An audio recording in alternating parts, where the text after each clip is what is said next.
Hello, Miss Florence. We're starting to kind of wrap things up. Chapter 34, Kin and Kind. I think we've got this recording and maybe one more. Let's see. It's a long book.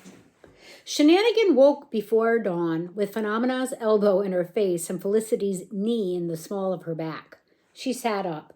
She had been thinking in her sleep, and all that tossing and turning had loosened the braid Felicity had plaited into her hair.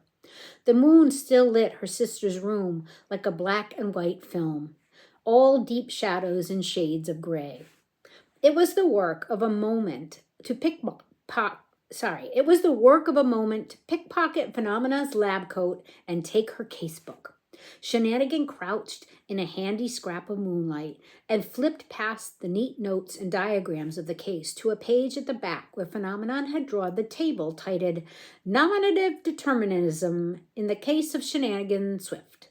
She'd totted up the marks in the in character and out of character columns. There were an equal number of marks in each. Shenanigan, it had been mentioned before, was a doing something person. Looking at the page, at the summary of herself, she made a decision. She wasn't sure if what she was about to do was in character or out of character, right or wrong, but she felt it was something she needed to do. The door to the coral bedroom, when she reached it, was open and the room empty. She found Daisy sitting on the top stair of the grand staircase in her dressing gown and a yellow silk hair wrap, clutching a cup of coffee. Shenanigan perched beside her. She wasn't too sure of her welcome. "I'm drinking one of your clues," Daisy said by way of greeting. Kopi Luwak. "I figured if I paid for it, I might as well drink it." She winked conspiratorially at Shenanigan and lowered her voice to a stage whisper. "Don't tell Flora, but I don't get the fuss. It tastes just like regular store-brand coffee to me." After everything that had happened, Daisy was being nice to her. It was unbearable. "I'm sorry I thought it was you," blurted Shenanigan. There was more she wanted to say. She had considered pledging a life debt or offering her service as squire or something, but she was pinned in place by Daisy's soft, startled look. "You're a kid," Daisy said, as if that explained everything. They both stared down the hall. Much of the broken glass had already been swept away, and all seemed perfectly normal until Shenanigan spotted a nail wooden board where a window should have been. The family had been wounded, and the house along with it. Shenanigan was about to wound them further. "What do you want?" Daisy asked Shenanigan. "Nobody asked." Daisy sipped her coffee. Is it revenge?" Daisy shook her head. "There's a saying, he who seeks vengeance should dig 2 graves." Shenanigan thought, "Well, that doesn't make any sense, unless you need to get revenge on 2 people, I suppose." Daisy, when she laughed for real, snorted a bit. "Justice, then," Shenanigan pressed. "I don't know. I just thought that even though you didn't get shot or poisoned or pushed down the stairs, you still got hurt." She chewed absently at her thumb. "I came to tell you that I can get a message out if you still want help." "How?" Daisy asked. Shenanigan led Daisy through the still sleeping house and up to the skylight in her room and onto the roof. The sky was going gray at the edges, aging into morning. She fished out her torch. "Won't you get in trouble?" asked Daisy. Shenanigan grinned. "Oh, yes, but I'm used to it." She sat for a moment trying to figure out how she could possibly sum up everything that had happened. Then she remembered the first piece of Morse code her uncle had ever taught her. It was what ships used when they were in trouble, and there was no time to explain the situation. It was what people used when they needed help, and all the words in the world wouldn't work as well as 3 simple letters. Shenanigan flashed her torch. ... dash, dash, dash, ... SOS. Whoops, can you see it? See it there? That's Morse code. Save our ship. So when ships are in trouble and sinking, that's what they would telegraph. So that means it's a safety message saying help. We need help. The sound of giggling yanked Shenanigan out of sleep for the second time that morning, and for a split second she thought she was back in the cellar listening to her family laugh themselves to death. But as her eyes focused, she saw Felicity and Fauna at the dressing table rifling through her sister's makeup. "How about this one?" said Felicity, holding up a small tube. "I never really liked lipstick," Fauna admitted. "Flora, do you want to try?" Fauna had a towel wrapped on her head, and she was wearing a long patterned dressing gown. Flora sat on the end of the bed, throwing coffee beans with her good arm and catching them in her mouth. Maybe," she said. She took the tube and squinted at the label. "On second thought, no, I'm not wearing anything with a name like Pink Passion." Shenanigans started. Flora's hair was gone. Not all of it, but most of it, and what was left had been cut into a short, sharp bob. She looked as if she should be in a cabaret somewhere. She wore all black. "I think I'm more of an eyeshadow person," said Fauna decidedly. She picked up a pot of emerald green and turned it in her fingers. She had painted her nails. "Ooh," squealed Felicity. "I made a dress in just that color." "What are you doing?" mumbled Shenanigan. Fauna beamed at her. "We're having a makeover." "Right now?" "No time like the present." "Ugh, purple prose. Who names these?" muttered Flora, rummaging through Felicity's box of makeup. Shenanigan's gaze flicked from one twin to the other. "I thought you'd like to look the same." Fauna smiled. "Things are changing. For the better, I think." "Yesterday was..." Flora made a gesture with her good hand, which Shenanigan took to mean catastrophic or generally really bad. "Flora nearly died," said Fauna. "I saw her, and it was like looking into my own face." She shuddered and applied some powder to her eyelid. "I realized that if I died, I'd spend the rest of my life looking into a mirror and seeing my dead sister." "And I realized that I was holding us back," said Flora. "The more alike we looked, the harder we clung together, and the harder it was to let the rest of the world in." "Besides, Flora and Fauna aren't words that mean the same thing, are they? They just complement each other," added Fauna. "So we decided no more matching, no more compromising and trying to avoid things that the other doesn't like. Life is short." "And now so is your hair," said Fauna, "which leads nicely into my big reveal. Ready?" She stood up, one eye green with eyeshadow.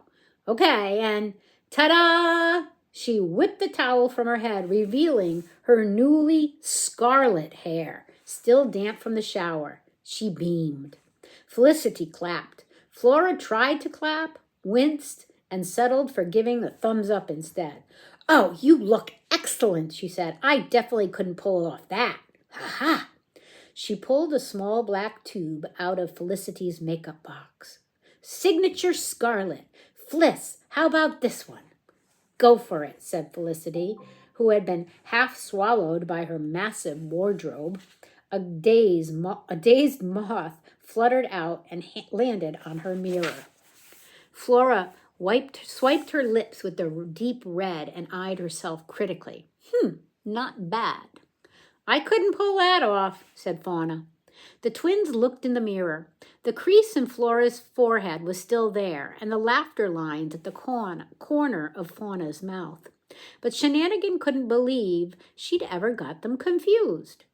They'd maybe looked the same, but that was just to hide the fact that they were very different people. Now Flora was sharp and dark with a slash of red lipstick, and Fauna was soft and bright with hair like a beacon.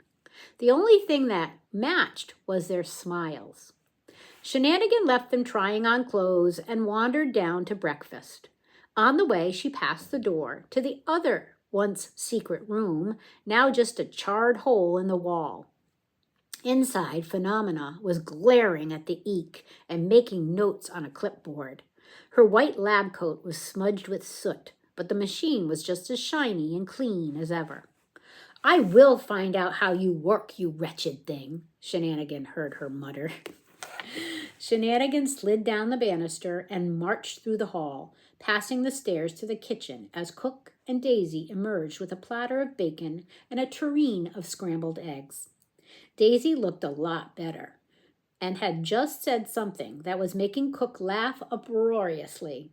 Shenanigan took advantage and stole a rasher of bacon while she was distracted. At the first unboarded window she looked out. Uncle Maelstrom stood on the edge of the lake beside Peek, Renee, and Ferrier, each holding fishing rods. Peek began to reel in his line, dredging the round shape out of the water, a steering wheel. He added it to the growing pile behind them. Maelstrom clapped him on the back so hard he nearly tipped into the lake.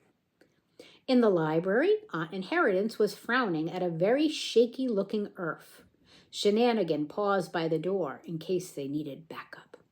"It doesn't fit me, Gran," they said. "Everything about it feels wrong." "But dear," Aunt Inheritance said, "the dictionary gave you that name. It knows all. But then she hesitated. Inheritance looked at Earth and the way their hands fidgeted in the cuffs of their jumper, though their gaze was steady. "It doesn't know everything, and neither do I, but I'd like to learn." She began fumbling through her pockets and brought out a sticking plaster. "Earth, dear," she said, and Earth's eyes widened at the use of their real name. "Do you still have your name badge?" Earth dug the little bar of gold out of their pocket trouser. Aunt Inheritance stuck the plaster over the name, then looked around for a pen, finally locating one in her hair. "There," Inheritance said, writing 3 letters on the name tag, "until we get you a proper one made." Earth's grin could have felled someone at 50 paces. Inheritance took off her white gloves and wrapped her arms around her grandchild. Shenanigan let Earth do the crying and hugging, making a mental note to find them later. They could take a little trip to the cellar and get rid of Earth's old gravestone. Phenomena probably still had something explosive stashed away somewhere. They'd need matches, a rope, and a skateboard. After today, the house would be empty again. There would be a great exhale of people, and all the Swifts would fly back out into the world for better or worse. Shenanigan was relieved. Family was exhausting and complicated, and everyone was their own person, which meant you had just as much of a chance of getting along with them as you did any stranger off the street. Just sharing blood wasn't enough to make someone proper family. She'd take Cook over most of her blood relatives any day. As she ate her breakfast, she considered their guests. Uncle Ferrier could go, she decided, and Aunt Jilt, and Atrocious and Peek. Shenanigan had already put a long, jagged scratch down the side of Atrocious's car and hidden an egg. That's awful.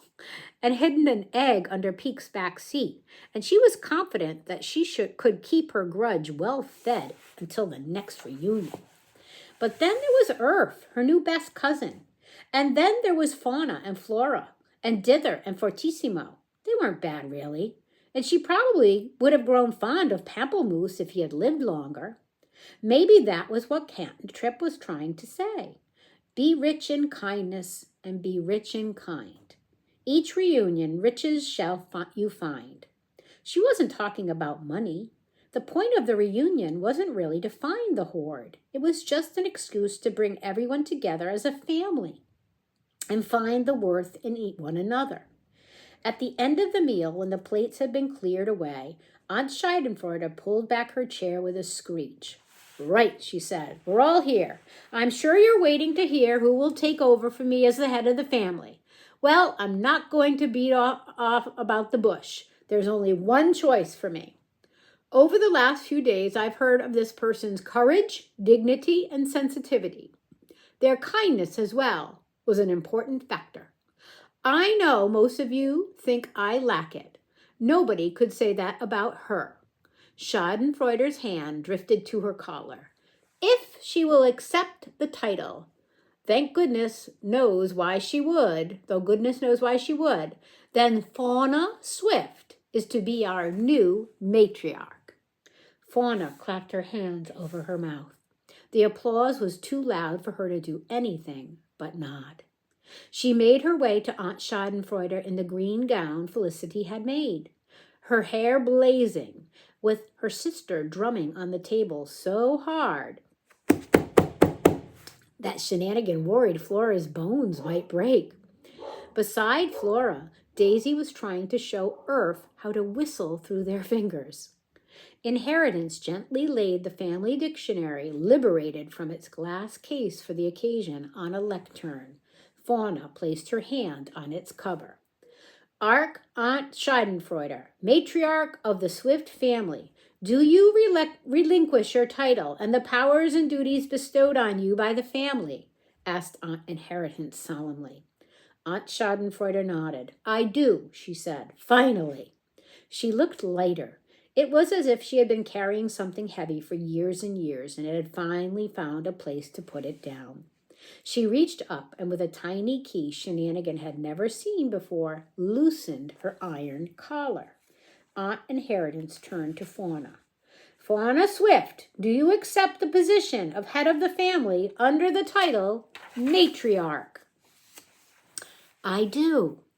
Do you vow to uphold the honor and position of the family and to perform the duties that accompany this title?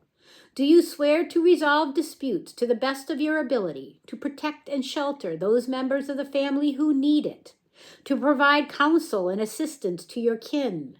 Do you swear also to gather us in when each decade passes, to reaffirm the ties that bind us in blood and in bond? I do. Then, Fauna Swift, you are the new matriarch of the Swift family, and we trust your judgment. Fauna curtsied, radiant. Cook brought out an enormous bouquet of flowers from the conservatory, and a kiss on the cheek from Fauna turned her scarlet. Someone called, Speech! Fauna held the flowers to her chest. A speech? You'll have to make a lot of them, said Aunt Schadenfreude. Might as well start right now. All right. Fauna paused to collect herself. Shenanigan saw her run her finger over the gold-embossed cover of the dictionary. And she smiled. This is the new matriarch. And there's the old.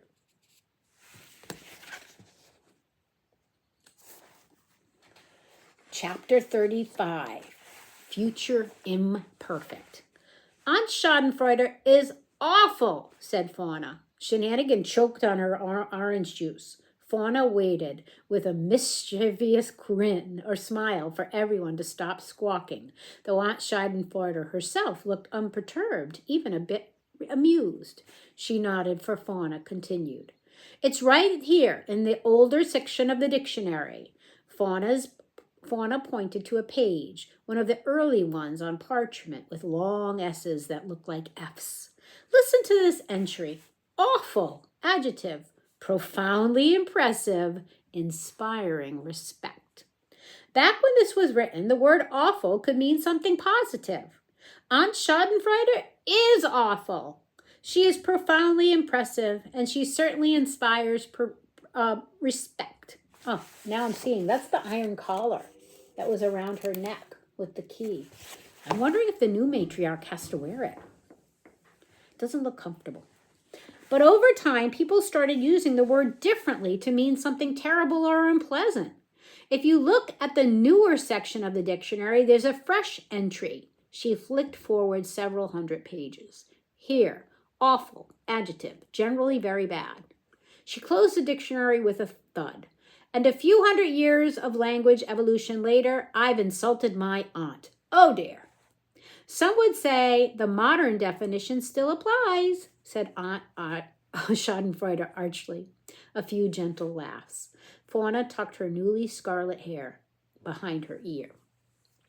What I'm trying to say is that meanings evolve over time. Languages change.